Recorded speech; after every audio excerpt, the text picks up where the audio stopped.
If I was in charge of creating Stranger Things, I'd pick another protagonist from the Hawkins lab.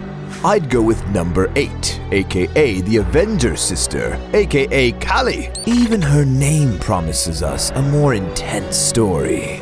Ooh, what if? What if? If 8 had escaped the lab before 11, the show would have been more niche, mature, and dark. What do you mean by dark? There's already been enough suffering and even deaths. With 8 in the main role, we'd see death right from the start. Will's sacrifice would be a valuable input to the plot, and Joyce would fit perfectly into an asylum. Mr. Scoffer, sir, I beg you to stop. That's more than I can handle. Can we please develop a story without these awful things? Whatever. Let's do a light version. Anyways, mind games make everything better. And 8 is all about mind games. With her power of illusion casting, Callie could create the best authentic Dungeons & Dragons experience for Will, Dustin, Lucas, and Mike. Mr. Fullylover, pull yourself together. D&D? That's the last thing I would think about. And why on Puppet's Earth would she hang out with 4 underage kids? But how else could she connect all the dots and save Will? I'm no ageist, but 8 would definitely stick to more age-appropriate characters like Jonathan, Nancy, and Steve. Oh, I love the idea of shipping Callie and Jonathan. Both outcasts, both creative, brought together by their mission to save Will. Mr. Fullylover, can we focus on the main plot line? Stop going into details. Or just listen to me.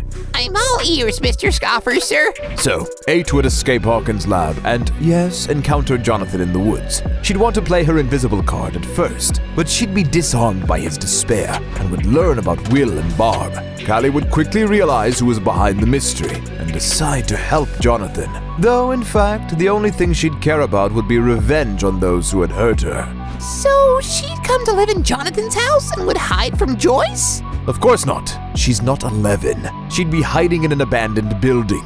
And when Will would send his mom a Christmas lights message, 8 would know where to find him. Though it'd be the last place on Earth she would want to return to. She would see the gate when she escaped the lab.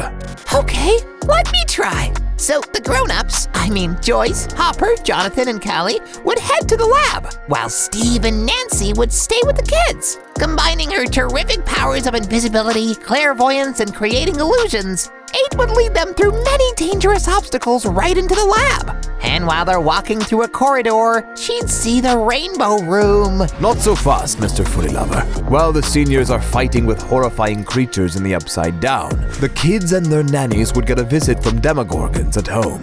I have to admit that I enjoyed the fight dynamic of the Duffer brothers, so I'd like to keep it.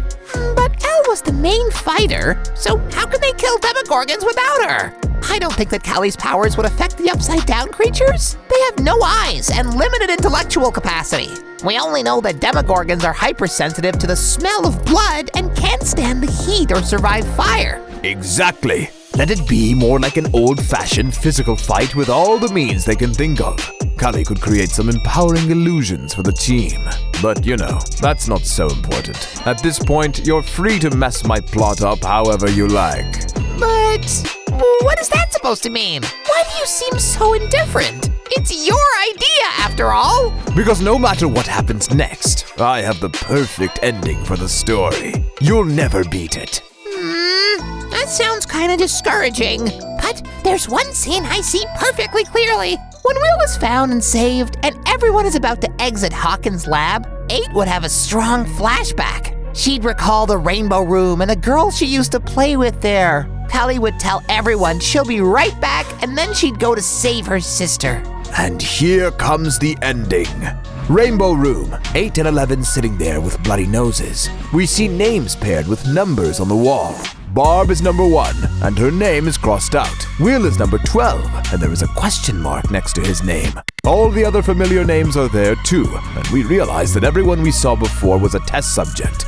and everything that happened throughout the season was just the mind games of the two lab sisters. 8 and 11 had struggled to find and save those who used to play with them in the Rainbow Room. So they made up different scenarios and created illusions that were meaningful to them. Then Dr. Brenner enters the room and takes 11 away. The end.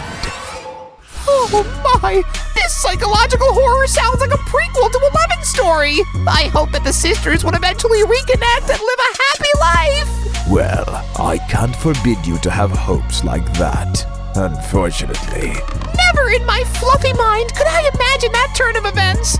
I'm totally speechless, Mr. Scoffer! I need time to adapt to your strange version of Stranger Things!